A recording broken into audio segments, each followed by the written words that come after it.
Сүлеймен патшаның Зухра атты сұлу әйелі болыпты. Бір күні әйелі Сүлейменге мені сүйсең құстың сүйегінен үлкен сарай соғып бер деп назданады. Әйелінің көңілін қимаған патша күллі құс біткенді ордасына жинайды. Құстар аяқтарынан тұсалып, тұмсықтары тесіліп сымға тізіледі. Содан соң оларға мен түс көрдім, түсімде ғажап сарай көрдім.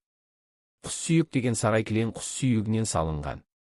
Сол сарайға аңсарым әбден ауды, сендердің сүйектеріңнен сондай сарай тұрғызсам деген арманым бар дейді. Құс біткен басын иіп, патша ием, сіздің әжетіңізге жараса жанымызды алыңыз, сарайыңызды салыңыз.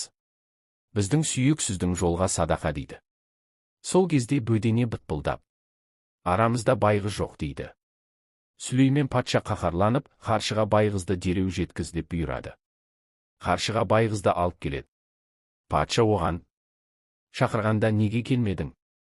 деп ақырады.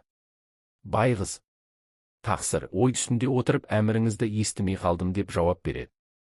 Патшаның әмірінен күшті қандай ой? деп ашуланды Сүлеймен патша.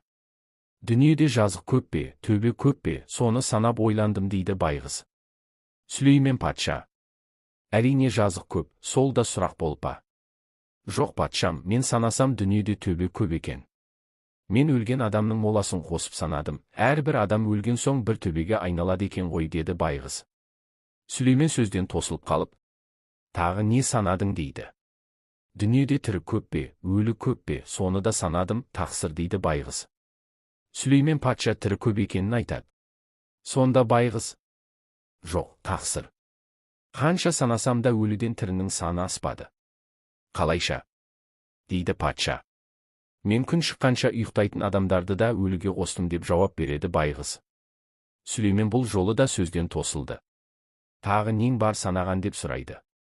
Дүниеде еркек көп пе, әйел көп пе, соны да санадым дейді байғыз құс. Сүлеймен жалт қарап, кімдер көп екен? деп сұрайды. Әйел көп. Қалайша? Әйелінің тілін алатын еркектерді де мен әйел санатына қостым депті байғыз құс.